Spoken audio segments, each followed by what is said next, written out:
So we came up with Miss Homage as his mistress, who's sort of a bit scorned by her affair with him. It's gone a bit sour. So this is her sort of 1920s space where she comes and does exactly what she wants. Hello and welcome to Best Sips Worldwide. I'm your drinking companion, Susan Schwartz, an American travel writer living in London. Thanks to my mother's love of martinis, the first words I spoke were shaken, not stirred, and I've been obsessed by the history of cocktails ever since. Through the years, I've been lucky enough to sip some of the best made by the best. Hear that sound? It's time to cozy up to the bar and let me introduce you to the movers and shakers of the world's most famous watering holes.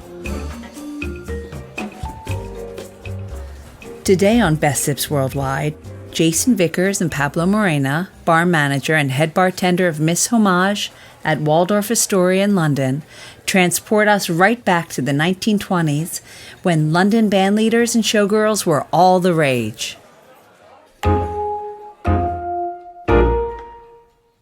Our original bar in the hotel is named after good Godfrey, or Howard Godfrey, who was the leader of the Waldorf house band back in the days before they had sort of pre-recorded music. So it was all live bands in the Waldorf. So we named the bar after him, and he was quite famous for being a very good-looking chap. So we thought for the concept of Miss Homage, he must have been, quite popular with the ladies. So we came up with Miss Homage as his mistress, who's sort of a bit scorned by her affair with him. It's gone a bit sour. So this is her sort of 1920s space where she comes and does exactly what she wants, and you'll see that in the lipstick on the mirrors and sort of the decor and the drinks. What was this space originally? So the space originally opened, I think it was the original bar of the hotel. It has been a private dining room, and then more recently, and I think around the summertime in 2016, it opened as a pop-up bar, but without any concept. And then Miss Homage came about from that. How can we create a concept with what we've got already, and how can we relate it to the outlets that we have in the hotel? But how can we make it different and a little bit more exciting? Because what we didn't want to do is sort of cannibalise from the product that we'd already got. So, and this, which you're calling the product, of course, is the Waldorf Astoria, which is one of the most beautiful hotels, I think. It has an original ballroom. Yeah. So the Palm Court, built in 1908, is one of the most impressive rooms in London. It's also natural light, and I think when you enter the hotel, it's a bit of a secret until you open the door and you come across the beautiful Palm Court, which has been here for many years and has got an illustrious history to it as well. So. It's definitely one of the most iconic hotels, I think. Yeah, really, definitely. Once you walk into that Palm Court, and you're just transported right back. When it was built. Yeah, and that's one of the things that we want to continue to do as a hotel, is really sort of bring back our heritage, which you'll see in terms of the guys on the door. The guys that welcome you to the hotel are wearing bowler hats, and our menus are going to go back to more traditional. And even the rooms, when they were renovated last, we tried to keep in mind, the history to the hotel. I think previous owners of the hotel tried to do something quite daring and make it really modern. But I think, the Waldorf is the Waldorf, and it's important to embrace our heritage, really. I think it's Now, did you both know about the Waldorf before coming here? Why don't we start with Jason, since you're speaking already? Yeah. So I've always known about the Waldorf, of course. It's the little sister to the Waldorf Astoria in New York, and it's just one of those hotels that it stands out. You can't miss it once you're on the Aldwych. It's a beautiful building. I was really excited to be placed here. I really like hotels that have got a bit of a story to them and a bit of heritage. So do too. Yeah. And so you are from England, obviously. Yes. From your accent. Yep. Can you tell us a little bit about your background? Yeah, sure. So I'm from Stoke-on-Trent originally. We're not famous for our luxury hotels in Stoke-on-Trent. It's more the pottery and the Wedgwood. But I started in hospitality back in 2011 when I started to study hospitality management at University of Surrey. Was it something that you always wanted to get into? Well, it started out as I went for an interview at a hotel, And they said, "Oh, what would you like to achieve?" I said, "I'd like to be a general manager one day." And the interviewer said, "Oh, you're only going to do that if you get a degree." So I went and got a degree, basically. All right. That was good advice. Yeah. So yeah, and then I moved to London in 2013 to do an internship at the Savoy Hotel, where I got the chance to a wonderful work place to start as well. Another historical hotel. That sort of introduced me to the world of bars. I worked in the Beaufort bar as a bar back, and then made my way, around the department. Well, I've interviewed Anna Sebastian. Yeah, of course, I worked with Anna. So yeah, that was really interesting. And then I joined Hilton in 2015 on their elevated graduate program, where I worked at the Doubletree in Amsterdam, another fantastic bar in the Sky Lounge that they have there. And then I joined the Waldorf for my second placement in June 2016. So, all right. Now, Pablo, you are from Spain. Now, how did you get here in London? Well, I finished my previous job in Spain, and I was a bit lost. I didn't know what to do with my life at that moment. So I said, I really would like to learn some English and to do something, to find what to do with my life. And I came up here in London. I found a job as barback in a membership club. And where were you from in Spain? From Canary Islands, from Gran Canaria. So it was a little change for me, coming from 20 degrees all day around here to London. On this rainy day tonight. It was I was coming from an island to see all that crowded tube stations, streets. It was like, wow. Okay. So that was your first time in London? Yeah, it was my first time out of Spain. So it was quite shocking at the beginning. But when I started to work in my previous place, it was my first job in London. I started to discover that it was my first job in a bar. Okay. And it was that when I saw, wow, that's the bar from the inside. Then I started to be more curious about cocktails, about bars in general, about drinks.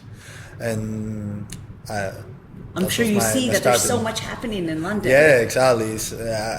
What I thought was, wow. I mean, I didn't know I wanted to come here, but now I know it's where I want to stay so far. So, and after that, I came up here, and here I am. And here you are, right? And here we are in Miss Homage. So, continuing on with the story of Miss Homage. So, the girlfriend or ex-girlfriend. Yes. Right. So I like to think Miss Homage is probably a showgirl that worked in one of the theatres either side. So it's basically the bar. It all came about from the mirrors, actually, for the office. So what could we do with the mirrors, because they're sort of very imposing in the bar. It led from. So the mirrors were already here. Yeah. So very sort of. It is a pop-up bar, so we've sort of worked with what we've got to make it something a little bit exciting. And the feedback that we get from guests, if as you just walked through the hotel and you've seen it's massive change from what is outside of the room in terms of completely changed. Exactly. If you pass the door, it's like, wow. Yeah. Where I am now. And that's what you get when guests walk in exactly. here. It's like, wow, this is different. It's not what you expect of the Waldorf, but it works really well. And yes, well, there's a certain seductive quality about it too, but it definitely comes maybe a little bit, a little more in the future. I guess if the Waldorf is the turn of the century, now we're in the 1920s. Exactly. Yeah. Well, except with a little bit of Greta Garbo, so maybe in the 1930s, because there's some photos of Greta Garbo and. Futuristic. But what's so much fun, which unfortunately no one can see. I'll have to take a picture of it. Are the lipstick writing on the walls and the feather boas in the chandelier. So it's really made such an effort to make it a playful space too. Absolutely, and that's not what serious. we wanted to do. And one of the things that, the theatres either side of the Waldorf predate the hotel. The hotel was built for the theatres, and that's something that we've tried to do throughout the hotel. Is how can we bring this theatricalness to the Waldorf, and that's what we wanted to do with Miss Homage. So how did the cocktail creation and the menu come about? Well, we didn't want to make that cocktail bar, but we had to put cocktails on the menu, of course. Just something to relate it with the concept of the bar, something that you can see it fits here. So when you have a clean slate, Okay, where when I mean that is that you're starting from nothing really, except for an idea. As bartenders and bar manager, where do you start? Is it the playfulness? Or do you think playfulness, because this is a playful space? So how do you even start creating a menu? I guess I think that the brief. I mean, sort of, we came up with the concept of Miss Homage. Simply, the name of the bar has always been Homage. So we thought, how could we make it a little bit more loose, a little bit more sort of sassy and theatrical. And it started with a conversation with one of my colleagues about, well, why don't we just write Miss over it and sort of, keep the logo, but just write Miss over it. And then it was like, oh, why don't we do it in lipstick? So, of course, red lipstick. Then we sort of brought that to the cocktails. Oh, why do we do, red cocktails? Of course, we didn't know. After that, the cocktails came itself with the concept. Yeah. It was sort so of that... Are there certain spirits that immediately pop to mind when you think, Miss or red, I think so. The spirits that we've got have always sort of been quite traditional. Champagne. Right, champagne. So. Rosé. So the rosé champagne that we've got, sort of traditional things that we want to keep as well. Sort of what would they probably have drunk during the 1920s? Obviously, like the martinis. So we sort of based on how can we create a cocktail that's very similar but isn't a martini and is very much that playful and Miss Homage. So a lot of bubbles. Exactly. And of course, what we didn't want to do is make it too feminine. We were never scared of being feminine, because if it works, then let's go with it. But we wanted to do something. For example, we've got a cocktail that's whiskey based. Not traditionally something that a woman would drink, but how we sort of played with the cocktail recipe. Exactly. It's it's quite sweet, so it works really well. Mm-hmm. I was going to say that. Is there anything brown? Because a lot of bartenders who I've interviewed, they always say that bartenders love brown liquid, and I'm a big fan of bourbon as well. So I am a woman who likes a brown liquid. But when you're going through for a feminine theme, I could understand. Do you see? Then you start to think about maybe not that alcoholic drinks, something more smooth, not that strong. But even with those brown drinks, dark drinks, you can play it that way to create something lovely and easy going. Can you tell me some of the drinks that you've made? The Sienna Secret, for example, is the cocktail we will see later on.